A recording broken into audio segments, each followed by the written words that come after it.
Virtus.pro spent the most of their time scrimming. Now they've opened up the chance to play up against some of the other teams in the EMEA. But here we are, a dawn of a new era, the first ever Marvel Rivals Invitational for EMEA. 100k prize pool, I think 60 of it going to the main team here. So it's a great opportunity for Virtus.pro to really put themselves in the history books, put themselves on the map. They're defending first over on Shin Shibuya. And really, they need to be careful of this dive. Tanuki and Enzo are looking and hunting. Oh, what a bionic hook into the Trooper's Fist follow-up so that Enzo is sent into Arcade before the rest of his team can help keep that Venom standing. This is the problem for OG. They're running that dive. They don't have the Doctor Strange. They can't just portal their way behind and take away that particular position for the defenders to fall back into. And you can see that Sparker right next to him, Dritro, absolutely untouchable currently. It's a good way to play. Some of the attacking teams that even try this of just getting into this room, being able to contest and hot step to refresh, group up, make it really hard to be isolated by these dive vanguards like Venom.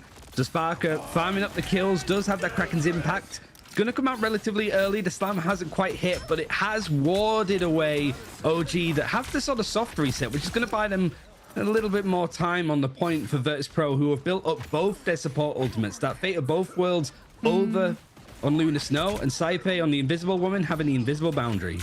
Oh, and there's potentially going to be a stagger. No, it's Shield into Bulwark coming on through from both the Sue and the Magneto to keep Tanuki standing so he can build that last little bit to the Galactic Legend Star-Lord ultimate. Unfortunately for him, both Strategist ultimates are going to be still available for the side of Virtus.pro, so OG not going to be able to levy that Duelist into burning one of those particular mainstays to allow VP to continue just anchoring. Dance floor comes on out, but it's murder on Sparker's side. They're still able to find the damage through all of the healing, and VP remains standing. It's one big ultimate that was used. In fact, two. Zetsu also using his Kraken's impact. Forces are reset, but it's not doom and gloom for OG yet. Despite half of the time being wicked away on this first point, they do have 4 ultimates to go with, forcing out that Invisible Boundary. But one thing that's really worth highlighting for Virtus.pro is how they use these ultimates, how they balance them well, the timings. It really feels that they're so disciplined in these places. Now we're looking at Dreedra to have a Fate of Both Worlds. If it's needed, that's a really good bit of CC. The Feast of the Abyss, the Venom ultimate is going to be used to try and hold on to stuff here. People have been pulled out, and now that support ultimate's been used, Moxie. Yeah, Ken having to burn through the Fate of Both Worlds to stay standing because of the force physics coming on through from the side of Ken. That means that Tanuki in the second stage of this fight, when the Invis Boundary has dropped, is going to potentially be the answer for OG to start putting onto board percentage. You can actually see that Enzo's Venom has gone deep to pull Fire's attention, so the Psylocke is absent from this particular matchup, doesn't have the Dance of the Butterflies to put onto point to punish the fact that OG didn't have Strategist ultimates to keep everybody standing, and Enzo's Venom was the hero of the hour. OG complete the push and managed to take A, putting themselves into B.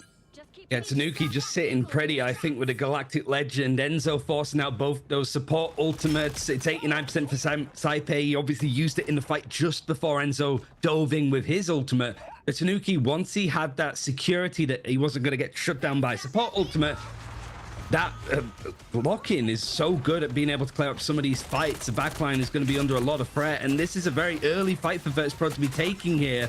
It's just under 3 minutes on the clock, and some fights have been traded out in cases, but Enzo now needs to be careful. He's got 2 players looking and peeling for him as he tries to fight on and catch the supports. But the way the Virtus.pro are playing, just inside, it's so difficult for Magneto to get in any of this damage. He has so much to mitigate. And even though he's close to a Meteor M, where do you place it when everybody's just hiding in the side of this room? Especially because you can just close the door in the ultimate with a Groot wall over the door frame. There's the Meteor, and is it going to be able to find the value that it's looking for? Eye of Agamotto comes on through from Finzi. VP answering aggression with aggression. However, the Bionic Hook from Etsu finds its target. Fate of Both Worlds might potentially find the eliminations that Virtus.pro are looking for. They're going to try and sustain it. Potentially Sparker is going to be the turning power as Fire's Dance of the Butterflies isn't finding any of the damage. It's Tanuki who's coming in clutch. The Groot wall is diminished down, and Tanuki's ultimate remains the Bionic Hook into the Trooper's Fist, puts Nevix out of LOS of his strategists, and OG should be able to once again see themselves through the fight and start picking up some distance on this card. Very clean in the end, but I think, Moxie, it was a fight that ended up going a long time in a pretty unorthodox place to be taking these engagements. So the main thing that Virtus Pro have done is just buy time and got most of those attacking ultimates out of the way. Kraken's impact here is good for Etsu, but you do have that invisible boundary for Saipei. He has it available, didn't use it in that last fight. Team of Virtus Pro were happy to go down. Yeah, they just need to buy time. Now they have a good chance of winning this fight. Yeah, Sparker doesn't have to worry about burning out a strategic ultimate. There's none on the side of Alex or Ken. He's going to be able to take down Enzo, which results in the reset to take down Tanuki. And also, Seika claim over onto that high ground. The call has come through from OG that they just have to go for a full reset, regroup, not allowing Sparker the time to build up to another impact and potentially allowing Etsu to come in with his win condition. But something has to be done to pressure Saipei into burning the invis boundary. It's going to come in the form of Enzo diving deep into the full throng of the team, but Saipei holds that cool. Just hold it on. There was a bit of a mismatch of timings. I think Enzo going in deep, trying to force these ultimates out early, so then Tanuki has a bit of space to work with. Not far away from having a Galactic Legend. Feast of the Abyss seems to be really good at that, trying to force out the invisible boundary, but you have Fate of both worlds to look after as well. That's a great strangling prison that comes in off Nefix on the Groot, and the Meteor M needs to be watched out for up in the high ground. I think hitting the bridge and not quite connecting onto any eliminations, but OG, now we're getting into overtime, no time left on the clock. It's there to try to hold things going. Kraken's impact gonna try and clear stuff in the skies. Tanuki, he was one of the defining factors that got OG off of this first point. Everybody's hiding inside. Cloudy with a chance of legends. Now they're gonna try and fight back onto the point. Sparker has that Kraken's impact, just waiting for a chance to reset. The Eye of Agamotto catching two allows that space. That's a great maelstrom from Finzi, and I don't think that this objective is going much further. Yeah, not if Sparker has anything to say about it. Finzi, yet again, takes advantage of the amount of chaos OG's attention fully forced onto that card in overtime. No one could leave it, otherwise the round would be done regardless. And he's just free to hit that shift, levitate directly into the back line, and bash. This is not a lot. That shows how much of like a small mistake can just absolutely hamper your chances on a map. When it comes to... What are you expecting here? I think he was looking to try and CC stun Finzi's portal from potentially coming on through, or maybe just scout out when the portal would come out, because that Venom was very far up. Finzi on that Strange has given the ticket for Virtus Pro to pass unchecked through that chokehold, but they're still being held before they can get to the point. Snade's on the front line, and you can see the silhouette of Enzo once again concerning the back line, so the attention is split.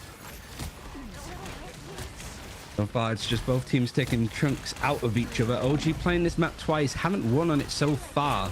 Whereas for Virtus Pro, they've only played it the once. It's not really been something that's used against them, but we have seen some long overtime brawls happening on the objective. Lots of damage to try to balance out, so the stuff like the group being able to take those fights. Tanuki has found some nice picks. The barrage may be able to sort of clear out a kill. They go low on HP, but the support is working. You've got Luna Snow also with the Idol Aura just placed on him, sharing out some of the healing that's provided to the rest of the team, especially in these cleave positions.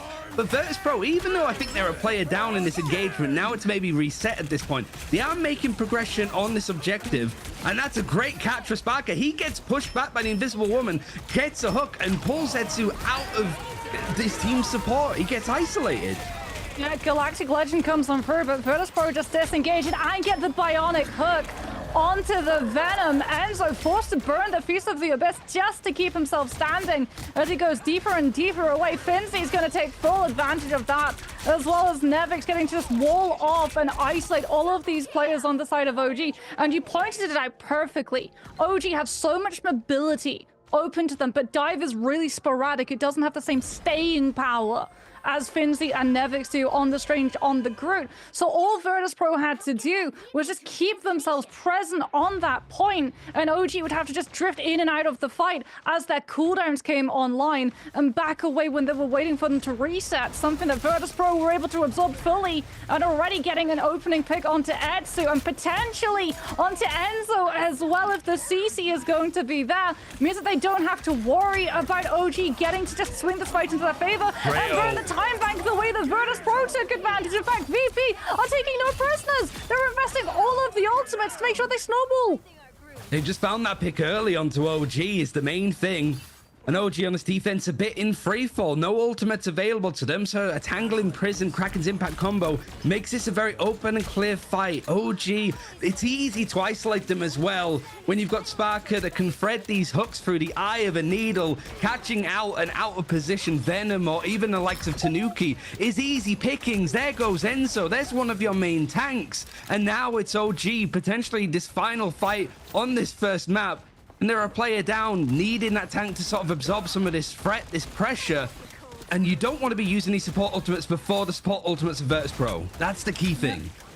Saipe and Dridro both going to have theirs. Enzo back on that Venom is going to get into these fights incredibly quickly. He's already there, forcing out the first one. Invis Boundary comes, unfortunately, at the cost of the Magneto. And so does a Feast of the Abyss. Alex might potentially try and pump up the damage stats with the fate of both worlds. But no, they get used out of timing with each other, and no eliminations are found onto any player from Virtus Pro who just popped Dridro's own ultimate and bounce out of the fight, waiting for the reset, waiting for the ultimates to be done before Sparker can come through with a combo off of Finzi and Nevix. A setup. Finzi goes to the sky. He's looking for the Eye of Agamotto. Tanuki tries to take matters into his own hands, coming on through with the Galactic Legend as Finzi breaks out the melee to start chunking the Magneto down past that shield. He's going to make all of those resources. He's trying to bait out the Bulwark early so he can go in for free with that Eye of Agamotto, but it does come at the cost of losing Sparker. Tanuki trying to go and fight into the back line, does fight in Saipe, just short of having the invisible boundary on this attacking side, so that's a big loss. Enzo, it's going to be high blood pressure watching him just run up and down this map, but he's doing so much work. Feast of the Abyss farmed up very quickly again, and there's still 2 minutes now for OG to hold down this point. It's so hard for them to work. But OG, one thing that they've been incredibly good at this tournament is taking these long fights and being able to adjust. They saw it as a problem, though. It shows that they're not finishing their dinner, that they're not getting the eliminations first. So these fights end up being laborious and brawly like we're seeing now. But 4 ultimates, 5 ultimates on this defense for OG, just to hold on. The main thing is Sparker, if he gets a pick, it feels done. Havoc comes out from the Venom into the Feast of the Abyss, hoping that the health bars go low enough that Etsu's Kraken Impact can finish them off. It's not to be done, though. The heals are available on the side of Virtus Pro. Sparker gets zoned out of the fight by the Meteor M, but Snaze doesn't manage to find a hit off of the back of it. It's just delaying for the regroup to come through from OG's end. Nevix makes the disengage, unfortunately. Uncur as the group rolls everybody off. Strangling Prison into Kraken Impact, into Eye of Agamotto from Finzi. And I don't think even with OG Strategist ultimates up, they're going to be able to have the heals to sustain through that amount of damage that Virtus Pro were able to enact. That is going to be Shin Shibuya, and Virtus Pro move up in the series. 1 map's advantage, but OG, they're not out of it just yet. They set themselves, Enzo admitted in the interview, this is a team, there's a little bit of a slow burn-up. They tend to lose that first map before they come back in the series. Yeah, it's a bit of an adjustment with energy as well, right? You've played a full best of 5, you get a half-an-hour break, and then you've maybe played up against a full best of 7. But to get damage done on this team, it's hard work. We've had plenty of chances and opportunities.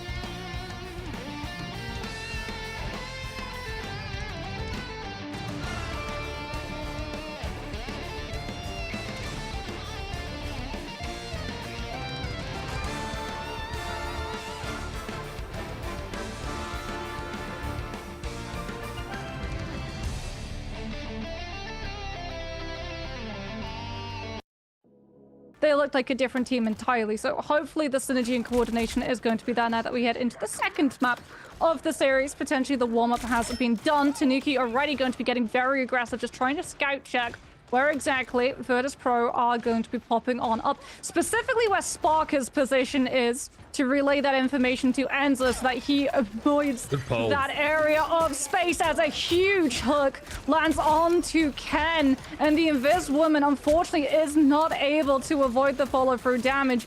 And now OG are going to have to take a fight. A strategist down. Ooh, it's also like, I don't know if you saw it there, but like Etsu gets to hook over onto Sparker after he gets that first elimination. But the peel that comes in from Virtus Pro, as in like the supports tanks, a lot of people run over to help Sparker, sort of protect the president almost kind of play style. And then he's able to get another elimination. That feels like it's the big difference. The Virtus Pro are almost expecting these kind of plays to be dragged out of position. But when you have an invisible woman that can boot people back, pull them in to sort of get them stuck under your backline, that everybody can turn around and deal with you, it's these anti-dives for Virtus Pro that I think have been making them look really good this event. And also just Sparker finding those early eliminations before team fights have happened around the ultimates. Nothing's available just yet. Yeah, and that was a double hook. The bionic hook from Sparker found both Vanguard players on the side of OG, Enzo and Snaze. And Snaze falls for it. Finzi pushes forward even more aggressively, utilizing that bulwark, hoping that OG will break it so he gets access to the mag cannon of the right click, fully charged on up with maximum amounts of damage. Silver lining for OG, because they're taking so much poke, they do have both strategist ultimates available for this next push. They're going to take the high ground, trying to challenge right now. As you can see, the Star-Lord duel going down with Fire and Tanuki both playing very dangerously on the edge, out of LOS of their strategists. Bulwark going to be used to just protect them for a little bit more. You can see the Meteor M available for Finzi, but he knows the workflow of this, what ultimates want to be used first, and that's both invisible boundaries. 6 ultimates, 12 ultimates in the server, all available. This is going to be pandemonium, but before we see OG being able to use everything they have available, there goes Ken. Invisible boundaries gone. Fate of both worlds going to be used on this more offensive side of Virtus Pro. They have 85% on the objective.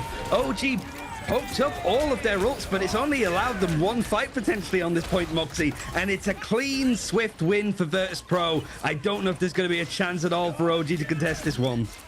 Yeah, I mean, Virtus Pro, the pick potential that is available with Sparker on this Winter Soldier, being able to finish these fights with just, and open these fights too, before they can even start, when we're just in the poke phase and everyone's feeling each other out in terms of those positions, trying to pull the ultimates up. All of that gets thrown out of the air, literally, when your vanguards get grabbed out of the space. And it meant that Virtus Pro won every single fight without having to really dig into their ultimate banks. When we got to that last fight territory, when the point is sitting on 75%, there's zero punishment for them just deciding all 6 of their players are going to contribute their heaviest hitting abilities in the game and sweep OG aside.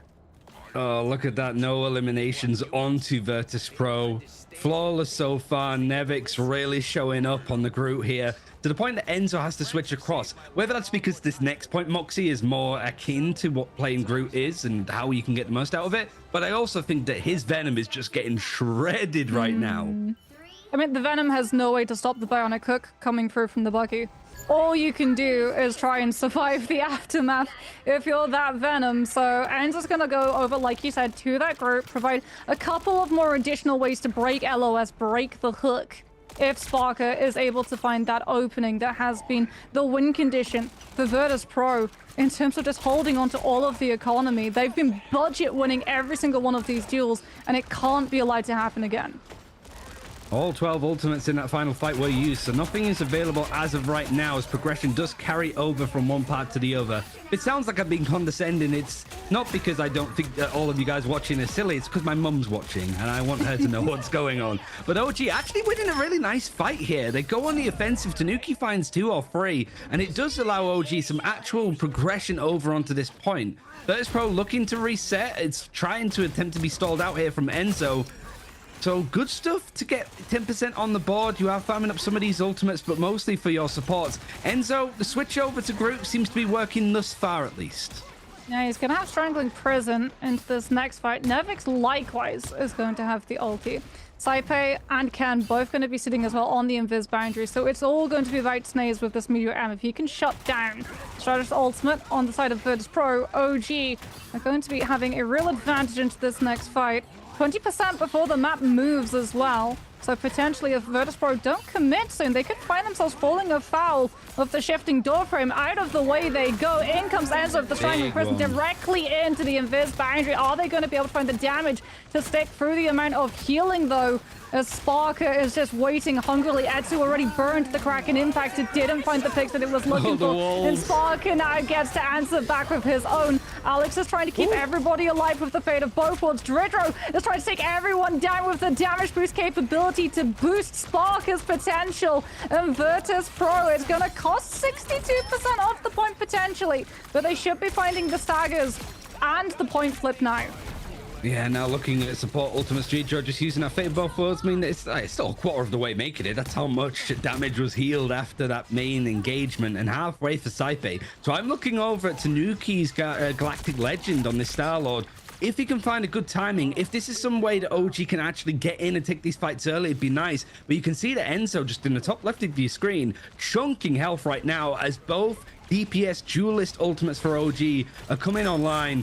Vi's trying to sort of take some of the space and be a bit more aggressive. They check Tanuki. He gets the Bulwark to come through from Finzi on that Magneto. And the problem is Tanuki can't go for Galactic Legend because Finzi can go for Meteor M and absorb all of the damage coming out from the Star-Lord ultimate. What? And that's exactly what Virtus.pro are able to do. It just looked easy watching it from Vi's perspective. Sort of knows that the Galactic Legend on the other side is going to be available. Just hiding out. It's just how much the rest of the team deals with it. I don't know whether Sparker just shot him out of the sky. Obviously, your E can knock people down potentially. But you've got this strangling prison for Nevix. Throwing it just off of the point might be good because now there's a lot of ultimates for OG. Yeah, he needs to be careful. He drops down below. He's managed to get to the backline with the Vanguard's not pausing the perception check of the missing tree in front of them. And now it's got to be a fate of both worlds coming on through from Virtus.pro. Alex has to go for his own because Galactic Legend now comes through from Vi's end. Snae's not utilizing the Meteor M until now. Might use it to try and shut down the dance floor early, but a mouth comes through from Finzi, immediately slamming shut the window of opportunity that was available for OG to flip this. He's getting CC'd a little bit by the Absolute Zero from the Luna on the other side, but Finzi is absolutely shredding down OG here. But the progression is still going in their direction. In fact, they've taken the lead. Tanuki started off this fight, I think, with the ultimate, used it, died, and then came back. But there's so much healing that's still not enough to actually break this apart. 92%. This might be looking like Virtus.pro about to lose the point. It's all sort of shut down. You can see the pressure. I think there was even a shove back from Ken. And there it is. So OG able to take us at least to a third map over on this point. And finally, Moxie, I think we start to see exactly what this OG can do when they have coordination and have some good team fights under them. I mean, really good resource allocation as well coming through. We got to see from Tanuki's POV that just with that Galactic Legend, not just having the Idol Aura coming on through from the Luna, so every single bit of healing is going to be trickling over to that Star-Lord without her having to move her crosshairs over. He'll be getting 25% of every single heal done by Alex, but also the shield stagger placement coming through from Kent. 7,000 damage blocked by the Invis Woman, and you better believe that the majority of it was stopping Tanuki from being dropped out of the sky by Sparker on that Winter Soldier. Enzo blocking a lot of damage too, swapping over from the Venom, which was a saved pick for OG. Made a world of difference, even though it's 2 eliminations. It was flawless in that last map for Virtus.pro. Nobody got eliminated, nobody went down, but in that map alone, Tanuki finding 12 eliminations, 8 final blows. Might give them a chance, might really spur on OG to get their first ever map win against Virtus.pro. Even though most people said OG was the second best team behind Virtus.pro, that Fnatic win I think solidifies that to an extent. It was actually Team Peps that took that first map win ever against Virtus.pro on Spider Islands. Etsu goes over to that Psylocke, tries to build up the ultimate. But you can see that everyone from the side of Virtus.pro playing very close together. No one going to be an isolated target. Easy for the Psylocke to chunk down, and she gets spotted on out. Vi wisely grabs the health pack instead of looking for his strategist so that it's not available for Etsu to embolden the duelist on sticking on that angle as the fight now moves to the low ground of the point. Dance of the Butterflies comes on out. but Tanuki is the one that falls. And once the Psylocke becomes targetable once more, Sparker is still up and standing to put an end to the shenanigans. Meteor M held aloft over Finzy's head, takes Alex out of the party too. And this is Virtus Pro, who should be finding the flip, even though OG, with the positioning earlier, were able to back themselves over a quarter of the point. Felt that it was a case of Virtus Pro just having those ultimates banked from the last fight on the last part of the map. Just able to keep things swinging into their favor, and there's plenty of other ultimates for Virtus Pro to hold on to and rotate out. Grappling, Strangling Prison is going to be the thing that might hold OG in place, might put Alex under a lot of pressure to use that Fate of Both Worlds early if they're not careful. But it's that combination that's come in, the coordinated plays that we expect from OG and more on Virtus Pro's side. Fi having to back off to Barrage to just clear up any of this pressure, and he's been hunted down like crazy on this map, specifically over from like the backline, I suppose, of Virtus Pro. Yeah, was also utilizing the AoE burst to spy check whether the Psylocke had committed further into that backline. Try and take down Dritter or Saipe when they're vulnerable without those ultimates. Etsu with the high ground window, but it's Snaze who comes in with the opening pick of the fight. Meteor M into the push. Ken with the force physics takes Finzy off of the map. No Magneto, no Strange, no shield. It's just going to be Nevix on that Groot, and Tanuki gets to finally pop on off inside the invis boundary. No one from Virtus Pro know where to target that Star-Lord, and they did it without having to burn a duelist ultimate too. There's a lot of setup. I do like this sort of adjustment when it comes to these duelists in play. Tanuki is really wanting to isolate some of these picks, but Virtus Pro have been so good at peeling for each other, it's not really been that much of an issue in some places. So Etsu switching over to the Psylocke is going to pull Virtus Pro apart. You can start to see them try to group up, flush out some of these positions where this sort of sneaky assassin could be hidden. Dance of the Butterflies is going to be dropped in, and it's going to force the Fate of Both Worlds early from both sides. Now the Kraken's impact is going to be the hopeful opening, but this Strangling Prison is going to hold him in place. It means that the resets are going to still be available because he catches onto Ken, and it just keeps going. It felt that they might have been able to pin down Sparker for a moment, but he resurges nicely, and Virtus Pro actually take the lead on progression. Oh, that's a disaster for OG too, because Etsu's ultimate early in the fight forced Dread Rose, which would have been a green light for Tanuki's Galactic Legend. Unfortunately, Sparker is the one that gets to pop off and carry the fight in that duelist role. Tanuki goes for the Galactic Legend early fight, also going for it at the same time as Finzy drops in on all of the players of OG looking to put themselves onto the point with that Eye of Agamotto, stunning them up in their tracks. Tanuki might be able to take Saipe down, will be able to off of the helping hand of Alex's Fate of Both Worlds, boosting the damage numbers, and OG and the heals that Alex's ultimate provided. They had to go for that play, regardless of ultimate economy, Ryan, because it was final fight territory for Virtus Pro. They had no choice but to be forced into burning the Fate of Both Worlds. And Virtus Pro now have an opportunity. All they have to do is battery up a duelist ultimate, bait Ken's invis boundary, and then they can come through with Sparker clutching it out at the end. Yeah, this feels like OG's best chance to take a map. They've set themselves up for it nicely. Meteor M for Snaze just become available, but invisible boundaries, the Venn diagrams are probably going to start showing up again. That's a hell of a pull, but Etsu being able to dash out of there, gets the Dance of the Butterflies, wants to wait this ultimate out on the side of Virtus Pro. We're now trucking onto overtime, 99% available for both teams. And as that transition comes in, that's when Etsu decides to strike. Two in the backline, clears it up. And this Moxie is looking like the first time the Virtus Pro are going to drop a map against OG. We actually have a bit of a series on our hands. Damage done from OG on these domination maps finally against Virtus Pro. Etsu! Psylocke, what a dance of the butterflies. It's an absolute ballroom blitz on top of the Bucky. It takes down Sparker. Sparker had Kraken impact. He was right next to his Luna too. They were prioritizing. You could tell from Virtus Pro's positioning, the second that they got forced into burning that invisible boundary on the approach to the point, rather than getting to use it to just live through Etsu's ultimate, the game plan had to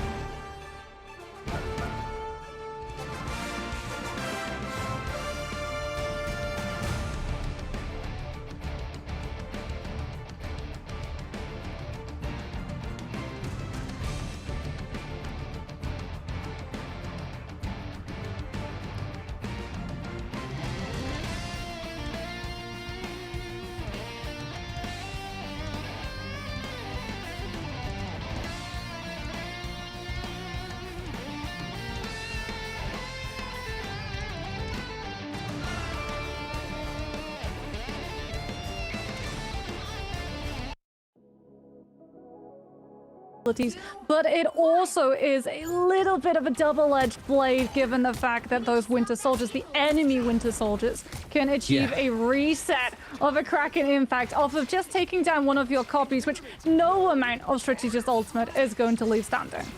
So you got Sparker versus Etsu on the Winter Soldiers, Tanuki versus Fi on the Star-Lords, but I think it's the Loki battle that's happening here. Saipei up against Ken that really has made this potentially a meta pick in his own right. Lots of healing, lots of sustain. Keep an eye on the shift button in the bottom left, bottom right even, to show when this regeneration domain is going to be used. A lot of healing concentrated in one position, which isn't bad. Very early on this defense for Virtus Pro. OG might sniff out an opportunity. Yeah, and there it is. Snaze moves forward and with the Maelstrom takes the Winter Soldier down. And without the threat of the Bionic Hook, look how much more aggressive Enzo gets to be. The group was off the disengage from VP, and they're sent back to the respawn before they can approach that hallway. That is a very fast push coming out from the side of OG. We've seen Enzo have some really good impact now over on this group. Some of the positions of these walls, just isolated targets, stopping them from resetting for the time being. But I remember we saw something like this with Team Peps up against Virtus Pro, where they had such a good start, but they overextended, got stuck on this part of the map where this engagement's happening, and that's where Virtus Pro stopped the payload and managed to hold it for the rest of their defensive half. So this is not just done and dusted here for OG. You got the Lokis, you got a Mischief ultimates coming through to copy, no doubt, the support ultimates. That's the typical direction. That's a great Strangling Prison, but that's a hell of a wall to actually block that Kraken's impact.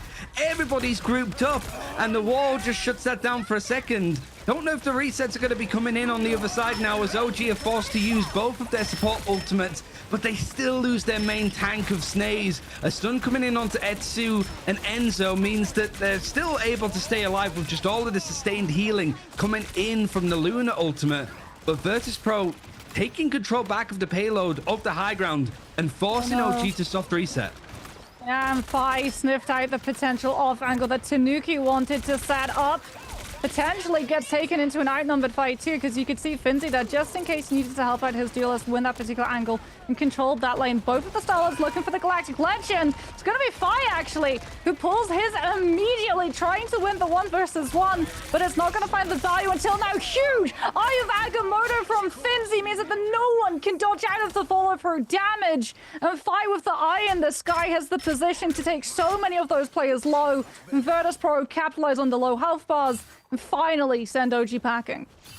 Even if there's 4 minutes on the clock here, Moxie, I think it's going to be really hard for OG to move this payload much further. This is such a augmented position to hold as a defensive side. You've got some great ultimates farmed up in these occasions. You're up against potentially 5, because that God of Mischief from Ken isn't that far away. You can see on the high ground exactly where this attacking Tanuki Star-Lord is going to be heading. But already you're losing your main tank first again. Snaze is the one to go down, and OG have to regroup to stop really these ultimates being farmed up on this defense, because 4 are available. It's very easy to be 5 or 6 by the time that this fight actually happens. It's not just that. Ken is so reluctant to use Loki copies at the moment, because even when you ult and copy someone else, your clones remain. So Sparker would have all of the resets to just keep the ultimate going, even through something like a Fate of Both Worlds, and it's eating into overall sustainability and survivability available to OG when they try and find these approaches. The only times that we're seeing the Loki clones being invested is either so that you can immediately snap and just convert your position to disengage safely, or it's so deep into your own territory that you don't have to worry about Sparker, because he's not going to be going for the Kraken impact that close to your respawn point. Sparker looks for the hook, almost finds the group. Good shield from Snaze is in time to be able to stop that. Strangling Prison comes on through. Regeneration domain force from the side of VP. It's going to be an Eye of Agamotto from Snaze the second that that's on cooldown. Into the Maelstrom once enough damage has been built up from that melee. And this is finally OG being able to break the camel's back and see VP out. But VP held on to so many ultimates and were guaranteed another fight. In a tight, constrained area, this is a good play from Etsu. just to scout out these positions and really force them back, but he might have overextended. That's a great hook. You're losing one of your main damage dealers, and it might provide a way for Virtus Pro to be able to contest this point, and they should. Tanuki's up on the high ground. The Galactic Legend, well timed, would be nice. That's a great wall, but it is going to be brought down. Here's Virtus Pro fighting on this point, just needs this before the second objective. Looks like they're sort of clearing up house, and the Kraken's impact is going to be dedicated. It was looking like the right idea there, I think, for OG to try to take that space, but it goes to show how easy it is to be punished, and also why Virtus Pro banned out one of those main shield tanks. Yeah, not just that, but Enzo gets so hooked out of position by Sparker, and then Ken tries to save him, dropping the regeneration domain, but unfortunately the group was already pulled away from it, so the Kraken impact still finds the value that it's looking for. Virtus Pro have been able to burn off 3 minutes of the bank that OG had access to.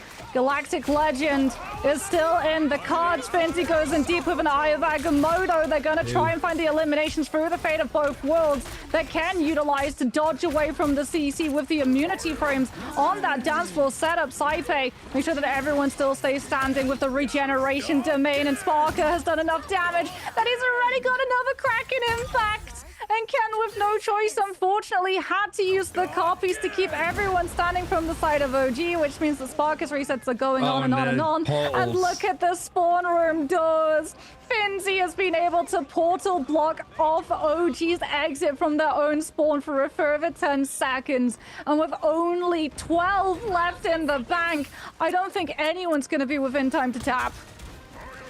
Now these walls going to be going in to slow things down. Even the Kraken's impact going to be used. Just an attempt to get there. Even a Spider-Man thrown in for Tanuki. Can't quite catch it. Decent enough, I think, for OG to get towards the end of that second area. But they might be kicking themselves ever so slightly that they weren't able to win that fight. Mostly just from nice play from Sparker to find the pick, to have the peel. It's just a shame, really, but it was a good fight for OG that got us into that position in the first place, I think. Like, I feel like what you mentioned about the Loki clones being a reset for the Kraken's impact, that's kind of what Virtus Pro did on their side. They had all of them for side pay sort of stacked in the same position. It's just so much suppressive fire to break down these, like, Doctor Strange shields for Snaze, hence why he keeps getting hooked and picked out early. But it was just everybody was grouped up. It was a nice strangling prison that came in from Enzo. That combination's just too good. Ultimates eventually found up and did some damage.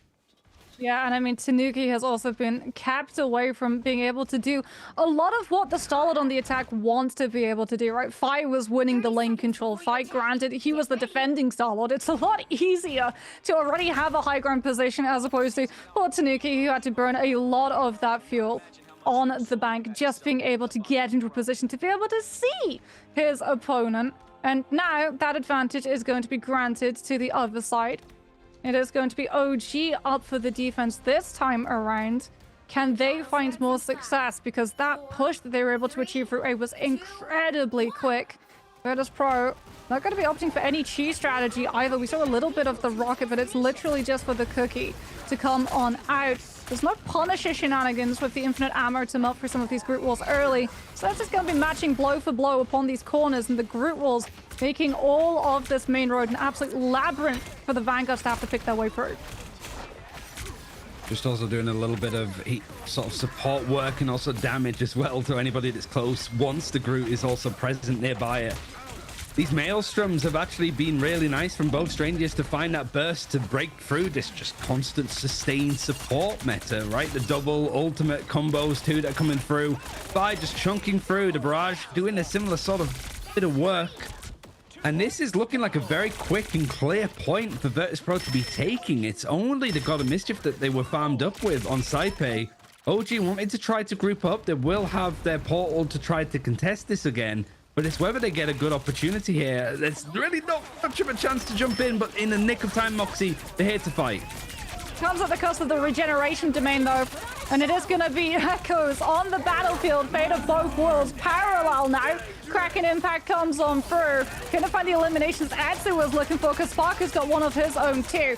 Deirdre has their own Fate of the both worlds as well. Fire's going to go on through with the Galactic Legend. Takes down Ken. So a lot of sustain is now burnt away from the sides of the defense. Enzo's Hellfire is reflecting the lack of players that he has to try and keep him standing. Tanuki comes in with a later Tanuki. Galactic Legend, though, and it finds more value. The rocket jump is invested from Nevix, who bounces up into the air, trying to absorb some of the pressure coming out from the Starlord ultimate, but it's not enough. And off of a amazing portal recontest, OG will be able to hold on to A. And Virtus Pro, the ultimates they invested into that fight, Ryan, they thought they had that one in the book, and they cashed out the entire bank.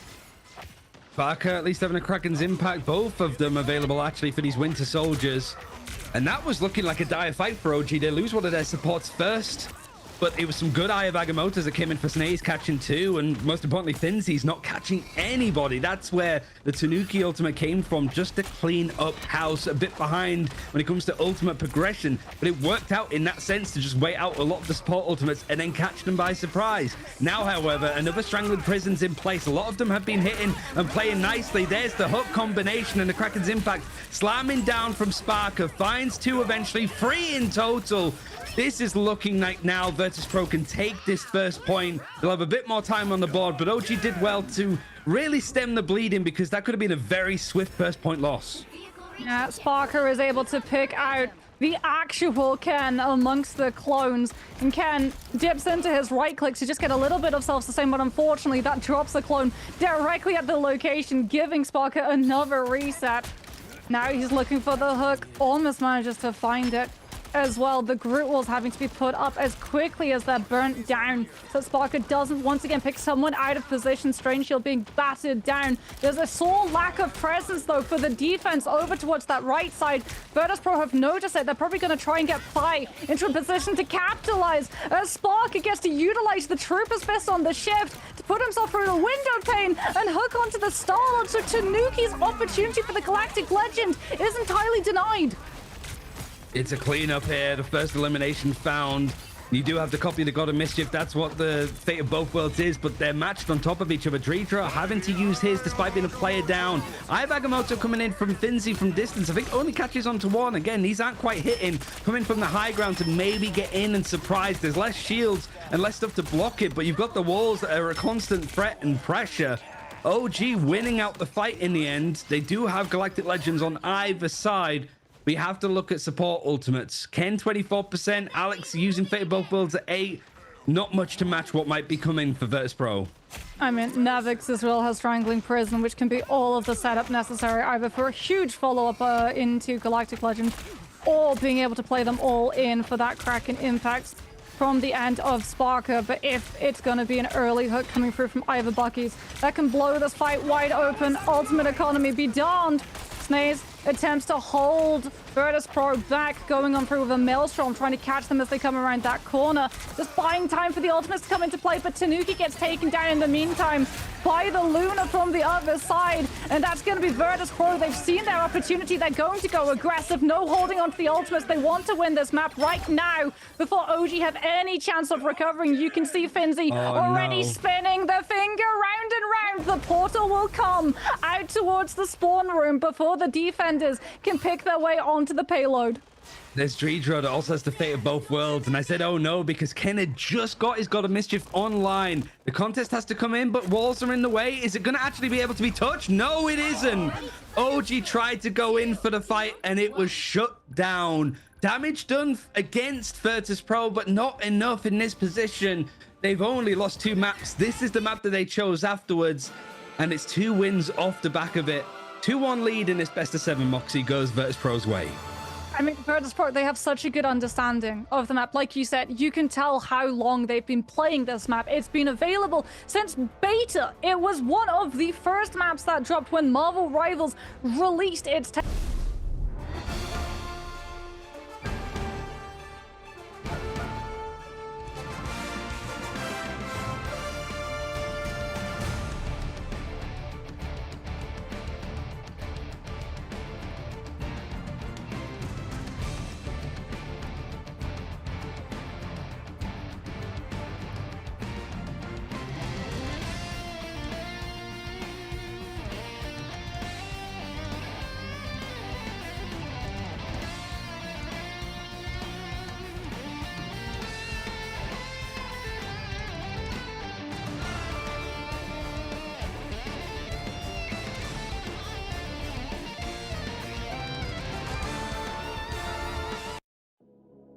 the strategist ultimate, but also the bulwark being able to aid Tanuki and Fi in terms of that aerial matchup when Magneto can just apply that extra shield and immediately your Star-Lord gets 300 additional form of hit points. It's going to be a portal coming on through from both of these teams now. Snae's already getting aggressive, trying to anchor OG's position on that point, just the way we saw in Hell's Heaven. So if they do end up losing this fight, at least they'll be able to pick up a little bit of point percentage. Ultimate's been farmed up very quickly, actually more on the side of Ken and Enzo, just eating up a lot of the damage and the support coming in off the back of it. Snae's backing off in the fight now with that Maelstrom, wanting to go for a surge of power to see if he can maybe eliminate somebody before all of these big ultimates or even the big cooldowns like Regeneration Domain can be used. You can start to see now Virtus.pro splitting up a little bit. A couple of players up on the high ground of the stairs to try to shoot over these shields, and Snae's backwards and forwards trying to play around the column. It's going to be Saipe getting there just before Ken when it comes to these God of Mischiefs. Lunar ultimates copied out just as they become available for the actual Lunars in this game. The combination we've seen consistently, a combination that OG was sort of known for as well, with the Kraken's Impact and the Venom ultimate. But it is the Groot Winter Soldier combos that are working out. And so far, Virtus.pro holding out here. Moxie and Spark are taking a lot of space, taking the fight forward and taking the point. Now you can already see the difference of not having a Magneto to embolden the Star-Lords. Tanuki and Fight both a lot slower in hitting those Galactic Legends and a lot slower in terms of being able to pressure the backline on a vertical angle as well, which is allowing these Groot walls to stay standing much more than they had previously on places like Hell's Heaven. And Virtus.pro just having the better coordination and follow through off of that Strangling Prison set up by Navix in comparison to Enzo. But Enzo is building his up much quicker in comparison to the next one. Finzi with the shift is going to be able to once again challenge Tanuki. So what OG were hoping would be the distraction play for the core to walk forward has been denied, and instead it falls to Snae's to have to go over an aggressive Eye of Agamotto, but it gets scouted out, and it's up to Etsu now to try and take advantage. Both Kraken Impact and Galactic Legend going to be invested. This is an expensive fight from the side of OG. They should be able to win it out overall, but Virtus.pro have an opening to be able to walk unchecked through this next spawn choke. Perfectly on 50% too. So it does mean that if they lose this fight, they have some way of getting these ultimates back online, going for a final engagement potentially. But OG have usually looked good in these scenarios. You're looking at Tanuki to be the impact player because that's really who was to find these openings. Now, though, you got an Eye of Agamotto and a Strangling Prison from Nevix, which really don't feel like they've missed at all when it comes to the CC. It was Saipe that opened up the fight last time with the Loki ultimate. It's whether that's going to be the way that this team goes in now. Finzi drop it to the low ground, suggests that this is go time, and they even find the pick just before the ultimates come in. They catch Etsu, nowhere near having his ultimate, but Sparker using his with the Kraken's Impact means that this is going to be a clear up. It's only like 45% on the point for OG. They might have a lead by the end of this engagement happening. In fact, they might have a way back into this one, Moxie, as the support ultimates are making this fight last longer, and those players that were eliminated very early on like Etsu are back. Yeah, it is going to be a Galactic Legend from Fi coming on through. Virtus.pro really wanting to find that flip immediately. Alex was able to keep the point stalled out for the possession of OG, though. They have been able to buy up 62% of that point. They're going to as well have the Strangling Prison and Tanuki coming on through with the Galactic Legend, but unfortunately they don't have great space to be able to use it.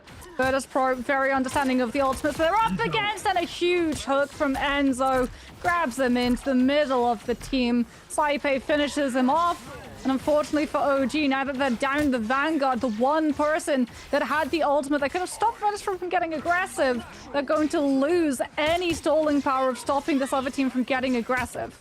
Oh, this is not good. You're just trickling players in and out. Snae's having an Eye of Agamotto. A lot of ultimates actually available for OG here. They're going to have to just sort of slip in behind to get onto the point, as it's looking like Virtus.pro are going to get it to 99% at least. Might be the final fight in Odin's archive, and Spark with a Kraken's Impact could be right in that first chapter of Virtus.pro's history. So far, it's a clean engagement, actually, from Etsu. He's the one that's turned it around. There's a little twist for you towards the end by trying to sneak in, see if this can reset, because whilst we do see Virtus.pro get on to 99%, OG are going to be able to take the point, but they have to Stagger. hold it for like a minute or so. This is a great stagger, actually, if they can get the No. pick. But he just reloads at the wrong time, goes into the wall, can't quite get the elimination. And a Yeah, reset silver required for lining. Virtus Pro.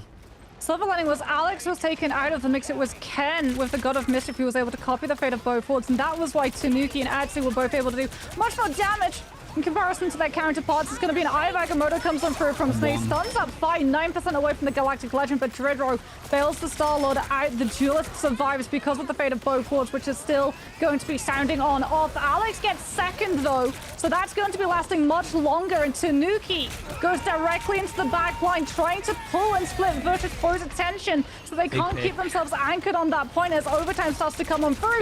Because everyone's focused on the point, Tanuki is free to run a rampage, goes into the backline, picks up the squishies, gets the health back, and continues to challenge the off angle. And once again, OG just having to deal now with some of these last remaining players from the side of Virtus Pro. Finzi on that Doctor Strange is going to stall for as long as possible. Might be able to grab somebody else onto the point. Now it's going to be the Star-Lord. Fire already burned through all of his iframes, though, and Dridro will fall. OG yet again coming out on top in terms of the domination rounds. And I mean, there were so many little things that OG were able to do. The portal recontest being one of them. The body block, actually, that came through from Alex. When we were looking at Snaze's POV, when he was setting up that portal, we could see him being hit by that CC of the absolute zero that came through from Dridro's end. So they body blocked for their Strange to make sure that that portal went off soundly. And even with Alex going down, Ken has the confidence that the team can win the fight with the fate of both worlds, pushing Etsu's numbers on the Kraken Impact past what Virtus Pro can heal through. And that confidence, that trust in the team has been what set OG apart and has allowed them to come back when it really feels like everything is against them. A lot of information, but Tanuki, I think, just managing to fight up against that combination, right? The Galactic Legend that comes out on the side of Phi, who's actually going to be switching over from the looks of it, over to that Psylocke. It was that adjustment from Etsu that I think ended up winning OG that map over on Hell's Heaven, so it's going to be the switch in the other direction. And Ultimate's actually in favor of OG this time. They didn't have to use them at the end of that fight and not quite warmed up or farmed up for Virtus Pro. Strangler Prisms on either side that might be able to isolate some of these fights and walls just to box people into uncomfortable engagements. It's actually Snaze that needs a little bit of a pushback, and the Galactic Legend now from Tanuki forces out a big cooldown in the sense of this regeneration domain. And he's held DPS on. awaiting. Saipe held on to the God of Mischief to get the copy onto the fate of both worlds, and that is a fully pink dance floor. That is 40% damage increase for every hit of Kraken Impact that Sparker is able to pull on off. That's why Virtus Pro had the confidence this time around for them and their composition to anchor onto the point itself, as opposed to in the previous rounds, we've seen OG be the ones to go for that play. It's going to be a big investment. Portal comes out so they can dodge away from the choke where the Groot would be problematic to walk through, and Finzi floats above the walls into the Eye of Agamotto with the Maelstrom of Darkness following and picking out both of the supports. And unfortunately for OG, while the fight might have been fast and it did burn a significant chunk of ultimates that Virtus Pro had to play with, it's now also burnt the portal cooldown for a potential recontest in overtime. Now for Virtus Pro, retaking the point back. It was costly, and it was a nice play for OG that they used on the last part of the map, just to be able to get some points on the board, slowing things down a little bit more. So the ultimate economy, both support ultimates are available. They were taken out very early in that fight from the Eye of Agamotto, not quite catching the big picks, but the big people. So there's the first one. Fate Both Worlds used as a more offensive tool with the damage boost in these positions, but you have to watch out for Sparky yet again. The ultimates being held on to like vultures. Virtus Pro are just waiting for these support ultimates to come through before we see the counter attack. That's a big of Eye of Agamotto catching on to free, and just as we saw Virtus Pro try to pounce, OG were expecting it. They were a stalwart to shut that down. They take the point just as Virtus Pro get onto 70%. Yeah, 72%, and crucially, no strategist ultimates available. So Virtus Pro are going to have to be giving a little bit of point percentage. Actually, looks like they might just try and portal directly onto the point itself. They think that this is winnable. Immediately, though, Fi is going to fall. Enzo with such huge walls isolating all of these players. Cantu going for an aggressive play with the regeneration domain to deny any potential trades from going on out. OG more than happy to take the fight very, very quickly and hedge all of their bets. So that Virtus Pro, if they did manage to find a pick, one, didn't have the opportunity to get Fi or Sparker into position to play quickly when OG were down the players mid-rotation. And two, OG held on to the ultimates. Now, ultimate holdings are going to be the key thing, I think, just with how this one's going to go, because we haven't seen those like big impact ultimates, right? Nevic's been able to get these strangling prisons consistently. There's the copy, there's the thing that we expect, and perfect timing actually is the Dance of the Butterflies is going to be used. I think even the Fate of Both Worlds is going to be used more offensively on the side of Virtus Pro to get some damage boost and see if it can outpush and out-sustain it. But all of this just opens up the door for Sparker to try to cut through all of this noise. Whilst the teams are matching on progression of this point in front of the throne room, Virtus Pro going to take this back cleanly. Looking at the ultimates, you've got maybe a Fate of Both Worlds for Alex to contest this Galactic Legend, and another Eye of Agamotto that Snakes might be able to make a crazy play on, but not much else that might be available. Yeah, Alex is going to have to be the player that OG are relying on in this next fight to build up to that ultimate before Sparker gets their Kraken impact, but they have no time. Sparker hits in fast with Kraken impact as they all topple out of the portal. And Fate of Both Worlds has been built, but it's not for OG's end. Saipe uses their God of Mischief to go for an aggressive copy of a dance floor of their own. And heads will absolutely roll as Sparker signs off again and again and again. And we get sent to a third round. We head over to Bifrost Garden, which gives more value to the Star-Lord now that the space opens up significantly. Yeah, clear skies to work with. And I think it's nice to see for Virtus Pro, even though some of those fights didn't go well with their overall game plan of holding on to the duelist ultimates to find the perfect opportunity, they didn't panic. This is probably the most stressed that they might have been, and that might not even be that high considering how dominant they have been. But still, they stick to the game plan. They know to sort of set out some of these ultimates. You've got OG going for some like pretty like fun plays of just teleporting onto the point and maybe catching some cheeky progression here or there. But in that time, Virtus Pro are able to adjust, work out how to approach it, and then almost just punish OG for going for something that obnoxious for the third time so far in his map. Speaking of punishment, OG, while using that portal in the last fight on Throne Room, burnt a lot of Virtus Pro's ultimates. It burnt the portal cooldown. As both of these teams now going to have to walk up. Body block is going to come through as Ken was hit by the absolute zero coming on out. OG do have the advantage. If they want to take this aggressively quickly, they're going to have to make a move. Regeneration domain comes out early. Dridro was able to, with the shift, pierce through enough bodies to hit out the Fate of Both Worlds to keep everyone topped back up. And now it's going to be a matter of who can sustain better. Dance of the Butterflies into the back line comes on out from Fi as Etsu tries to win things out despite down the numbers. The copies and the Loki clones were still left on the field for the resets to come on through. And off of the back of that damage, OG will be able to establish the first point percentage. You got some ultimates to work up towards at the same time. Not necessarily the support ultimates. They're going to be on available more so for Virtus Pro, but only because Saipe is at 76%, 90% almost. Eye of Agamotto is the only thing that right now Virtus Pro have available to them. And Finzi having a lot of pressure on him. There's less shields, less mitigation. Domain. This is so much damage. And yeah, an early regeneration domain means that this is go time for Virtus Pro. Yeah, they're getting so incredibly aggressive. Finzi capitalizes on the disengagement. You might run away from Sparker, but you can't run away from the Doctor. An apple a day does not keep this player away. And Virtus Pro, again, off of the back of these Eye of Agamottos, will be able to establish a pretty fast flip and fire already getting into position. He doesn't have the Dance of the Butterflies. This is purely to make sure that OG are delayed, stalled out in their approach, so they can't use Tanuki's Galactic Legend.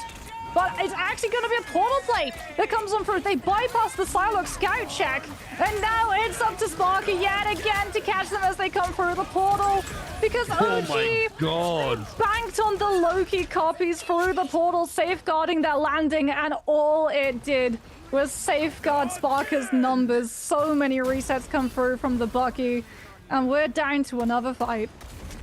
Oh, that's nasty from Sparker, but it's all just set up from Virtus Pro with the ultimates, with the cooldown, sniffing out opportunity, right? All of that pretty much started with just an early regeneration domain. Most teams would maybe ignore that calling, but Virtus Pro use it as an opportunity to really up the ante. Speaking of which, you've got that ultimate being used again, the fate of both worlds, and the counterattack.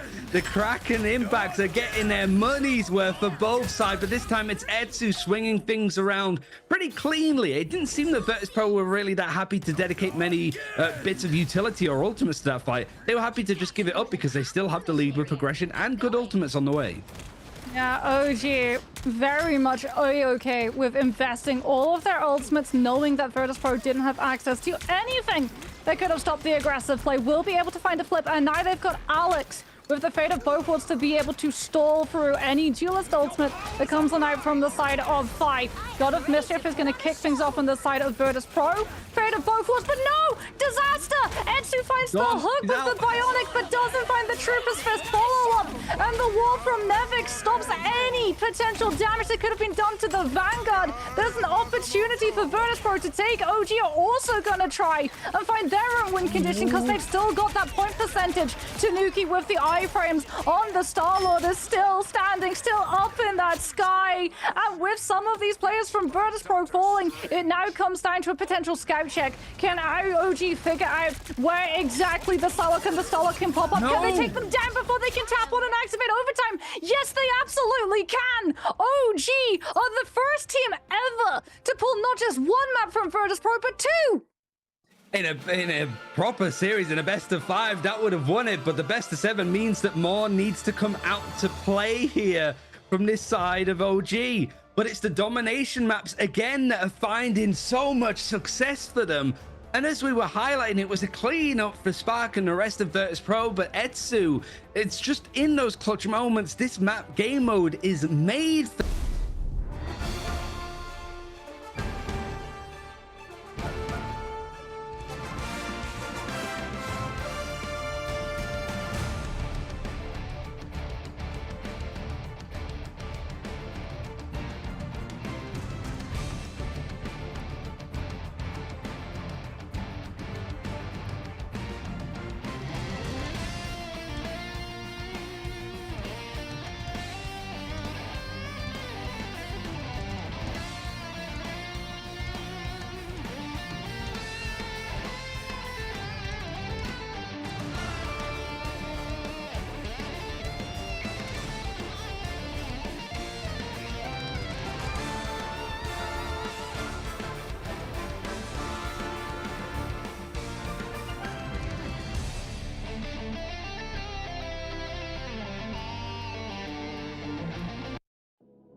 Be able to gather back to themselves. So hopefully this time around it's going to be finding more fire. I'm definitely not opposed to it if you can time it at the same time as Tanuki is looking for a little bit of a hit. You can already see that everyone from OG is trying to go for this pincer play.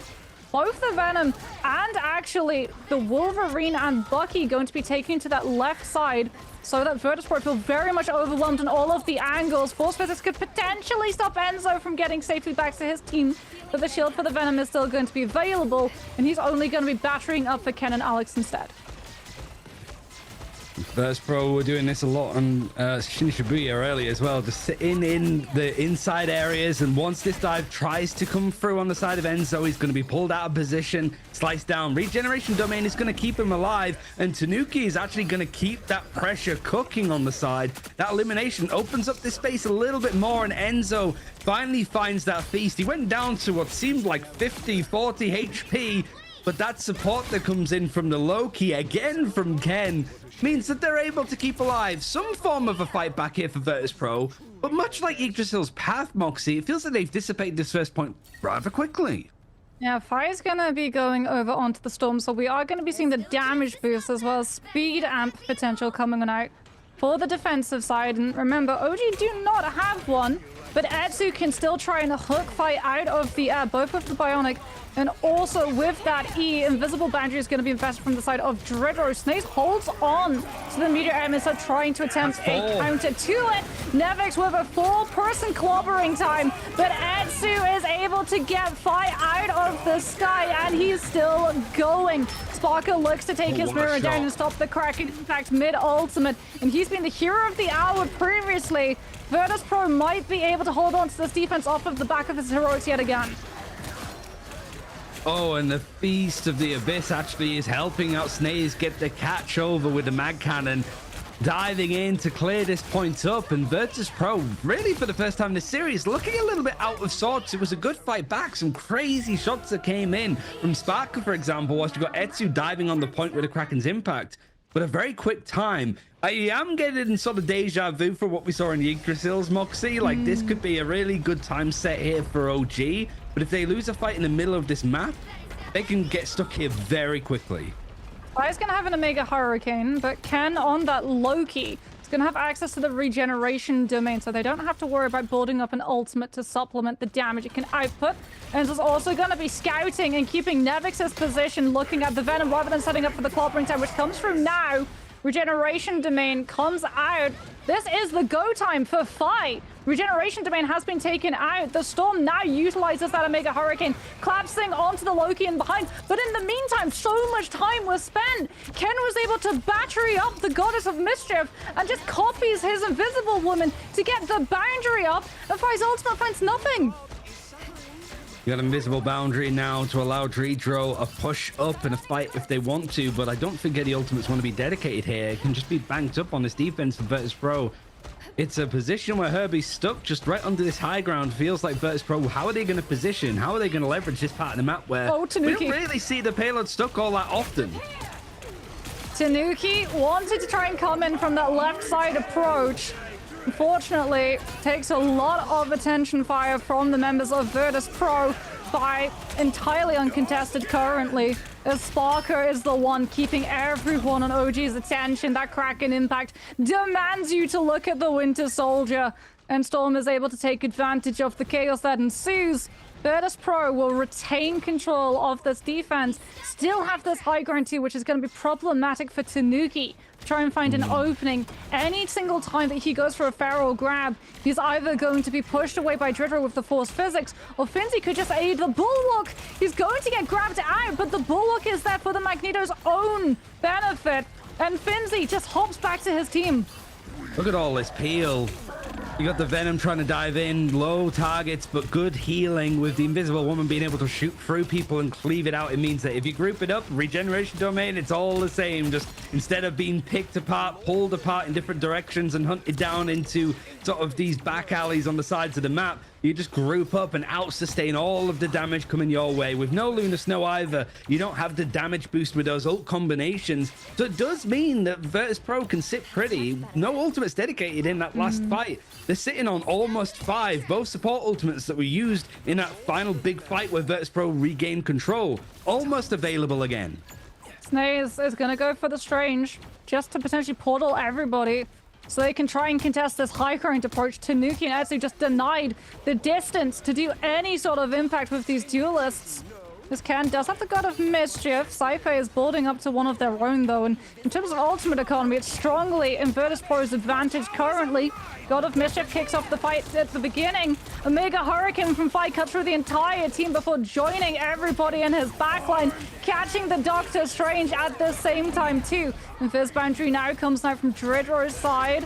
Finzi holds the Meteor M as well, so that no one from OG can try and trespass into the ultimate. In the regeneration domain, we saw this on Domination. Virtus Pro sensing the weakness that OG, the lack of resources. They get aggressive, they snowball the fight, understanding that with the time bank left, OG have no opportunity, no resources available to them. They might be able to portal into the fight, but they have no win condition to see it through.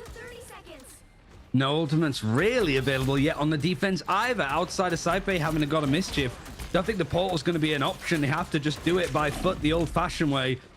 And with Sparker just sitting up back, you can almost see the reposition. The tanks on the right-hand side, waiting to just haymaker and poke as this fight goes on. People being knocked up into the air, makes them clay pigeons for Sparker, who's in the backline trying to get some support. He's dove on the storm, surging up the power in the aura. The lightning damage is grand. I don't know if we see much from the Eye of Agamotto there when it comes on to actual connections. But the Meteor M going to attempt to find something down on the ground. They can't. With both storms just shooting down an invisible boundary now, actually coming in from Ken as it's copied across. And there's an Omega Hurricane for Etsu. They're not even towards the end of this checkpoint. They have to stay on this payload and push it about halfway. One more good fight in it, it feels like, over for Virtus Pro. You got a clobbering time and actually a lot of ultimates on the horizon. OG looking to get aggressive. Tanuki cannot afford to get scouted on out. He has got the dance of the butterflies.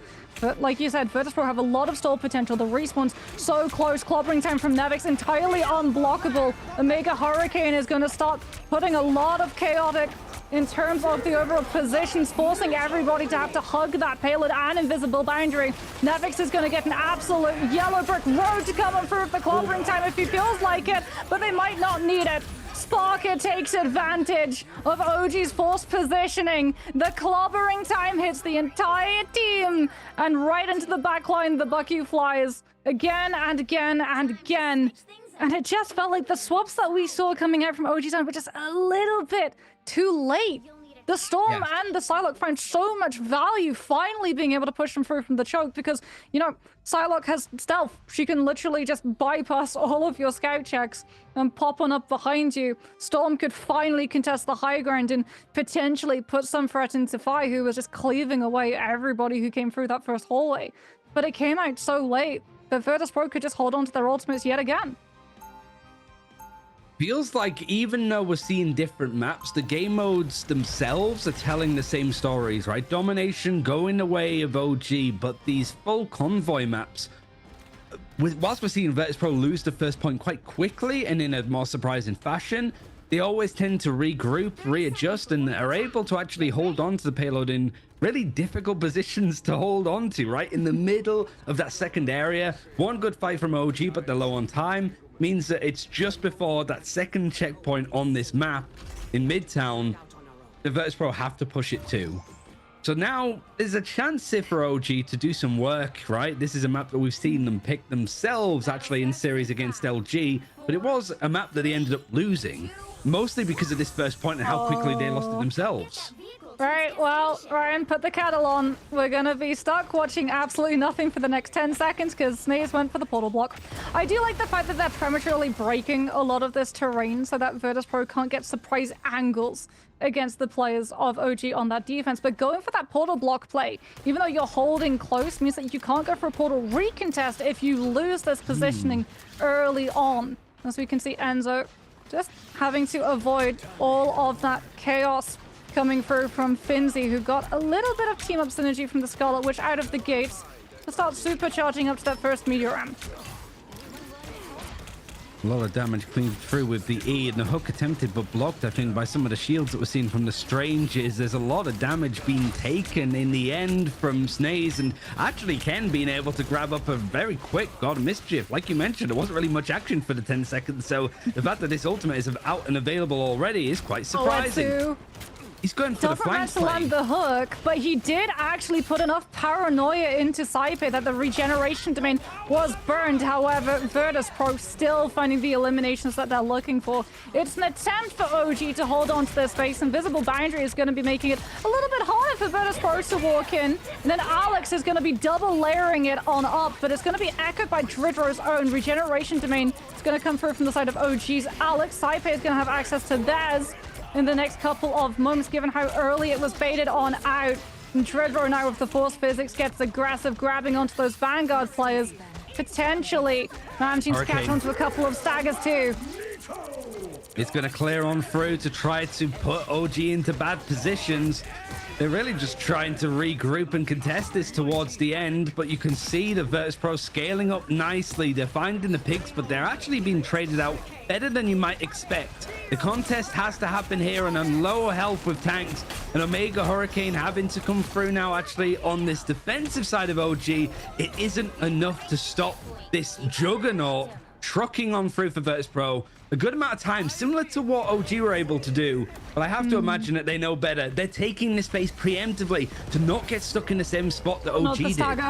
No, not Etsu. If they get the pick on the Bucky, it's going to be so much harder for the defenders to rally their numbers. Thankfully, there's enough pressure from the regrouping players. The team core shows up when needed, and Etsu will be able to survive and make it back. But look at how much space this payload has picked up. We're almost to the very last fight. High ground is attempted to be taken. Nevix interrupts the rotation. And in the meantime, because no one from OG has stepped up to the plate, the payload is still moving entirely unimpeded. Every single time someone tries to anchor the position and slow it, Nevix is there to punish. Invisible boundary comes on through from Dridro. The bulwark onto the thing. Make sure that he can hold that position and build up to clobbering time. And there's the combo. Clobbering time into Kraken impact as Virtus.pro hit the win condition, and once again the wombo combo is felt. OG have to play this next fight perfectly, otherwise this map's done.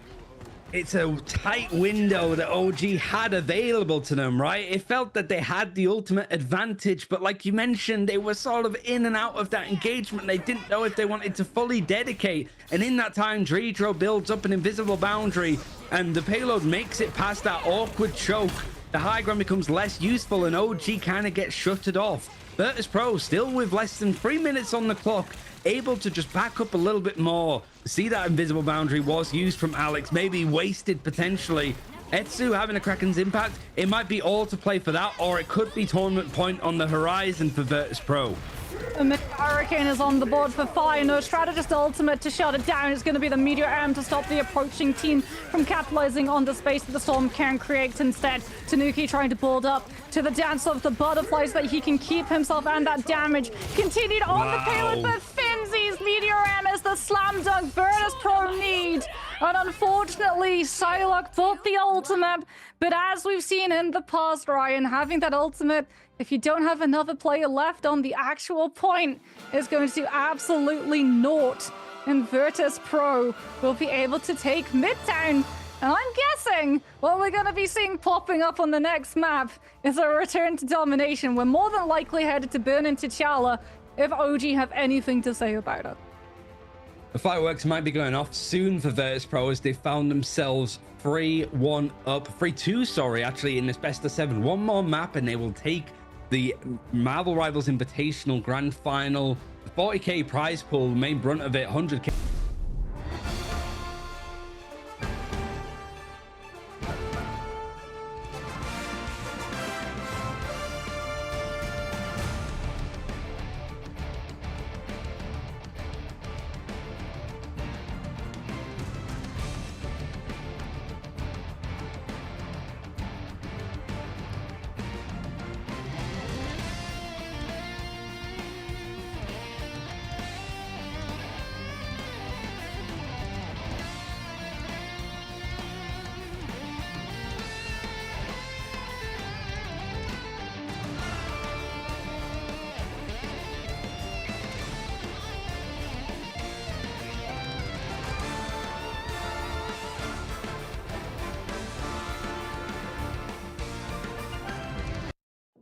Like the Cloak and Dagger for the brawl potential with the AoE off in the primary, but it does seem like Saipe is actually going to be sticking with it to be able to team up with the infinite ammo for Sparker, who now is going to be under even more damage burst potential for when the dive tries to hit into that backline.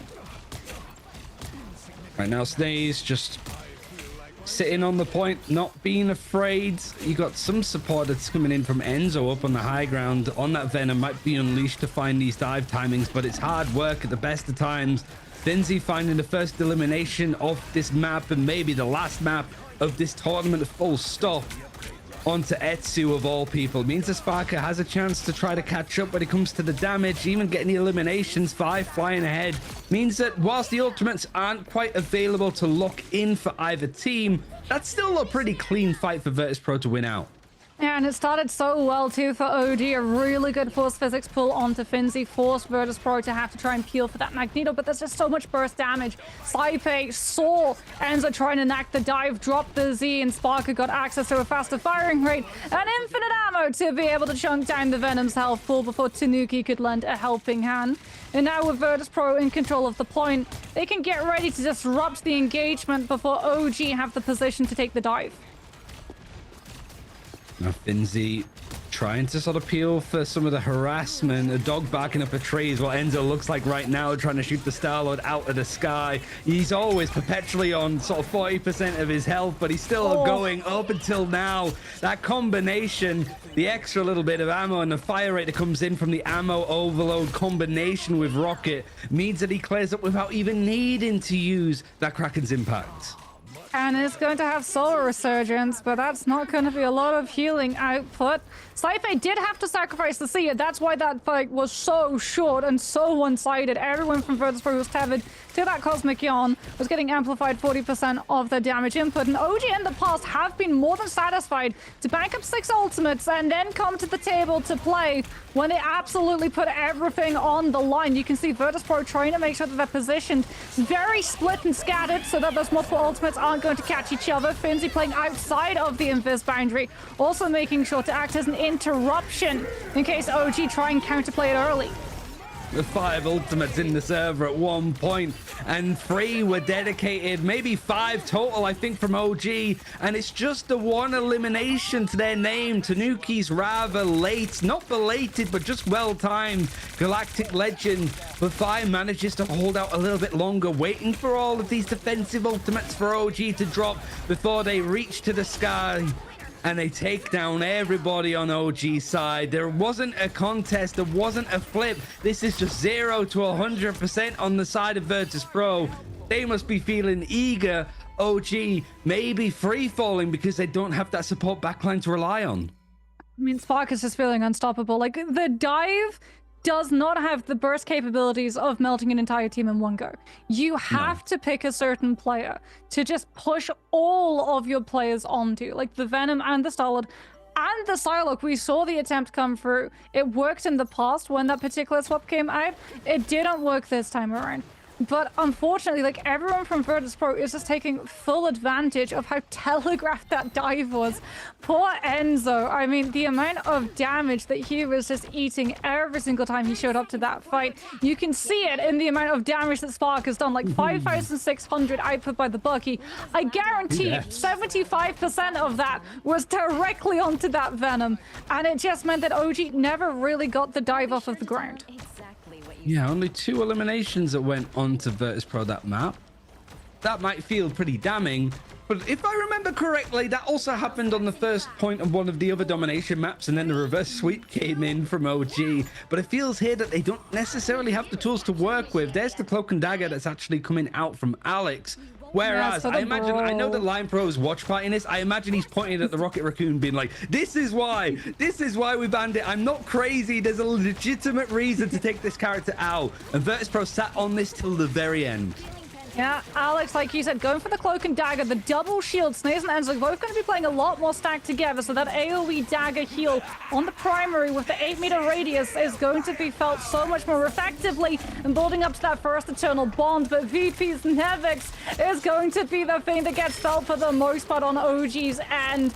The thing goes crashing into the front line. Fi and Spark could get a green pass, and that's OG. No matter how much staying potential, the burst heal that is allocated to the Invisible Woman and the Cloak and Dagger just is not enough to keep everybody standing through Saipe's amplifier. Breaking up the terrain to just get to the high ground here to try to set things up. Virtus.pro pole position to take it all. Nevix with a clobbering time. That combined with Sparker's Kraken's impact has been really the mainstay of combos to be watching. a clean sweep if everybody on the side of OG ends up grouped together, but you can already sort of see the damage that Tanuki is doing from this left-hand side, keeping Sparker's attention a little bit split. Wants to try to go for the hook, actually does connect him. We didn't see that from his perspective, but he managed to take Tanuki out of the sky, and then Fi clears up. That's a crazy grab from that angle. Kraken Impact is attempted. OG having to make something work. They invested the Eternal Bond into this fight. They need to win it. Virtus Pro going to be utilizing that Invis boundary so they can sustain past the ramifications of the Eternal Bond before Sparker hits the ultimate. Navix, I think, was actually CC'd outside of his... And unfortunately, that does give all of the staying potential to OG. The wombo was done, but the combo was not available. And Alex, with the phase from the right click of that cloak, is going to be able to keep everybody up through those hits. Snaze has the Eye of Agamotto. This was the flip that OG needed. Now they can start picking apart Nevix before he has the opportunity to crash into these fights and create an opening, but they have to be so careful because Saipe has got the seer, and if OG play their cards wrong, they're going to be saying goodbye to the title. 20% ticking up, but you've got to imagine a Virtus Pro are comfortable here. Eye of Agamotto coming out very early on from OG, but it only catches a stun over to Sparker. The seer comes in, and the damage burst means that kills are sort of traded out for the most part here. OG doing their best to hold on, hiding behind whatever terrain they can, but when Sparker is absolutely setting OG on fire, it could be lighting the torch for them and lighting them to a first invitational win. Point's going to be switched on over, and OG really don't have much. A Kraken's Impact, you've got the Eternal Bond from Alex. And Ken, if he can get that invisible boundary online soon, it's going to be needed. The teleport coming in with the portal. Nevix getting in close. It's not onto point, though. They went for the surprise factor, trying to drop onto the heads of Virtus Pro, but the perception check is passed. And unfortunately, Alex's Eternal Bond, the healing just isn't enough now that you can't stack up those dashes. Meteor M comes on through from Finzi. Ken trying to make it harder for the Magneto to pick up a target through the invisible boundary that's going to be invested. Sparker utilizes the Kraken Impact to stop himself from dropping off of the map and remaining in the fight. And this is just Virtus Pro taking a bow as they'll be able to round themselves off of Burn T'Challa. OG tried to defy history and tradition. The last time these two teams matched up, it was a clean sweep, a 4-0 for the side of Virtus Pro. But Virtus Pro will still be able to see themselves the top dog of the EMEA region after all. Yeah, hero's journey with the challenges and tribulations that came through a team that was coming into this tournament, not only favorites, but on such a dominant streak, it was a question whether they would drop a map. And they've dropped 3 in total, which is a lot more than people gave them credit for. But they're able to fight back. You could see some of the ideas that they were holding on to the very end. And it set themselves potentially their own canon event, Moxie, I think, with what this team could do in the future. We've had so many organizations, including Virtus Pro, look at the likes of the prize pool, right? The esport that's growing, the game that has surpassed expectations, I think, full stop with its player base. Teams want to get involved and see what it's like. And this Virtus Pro team, they were the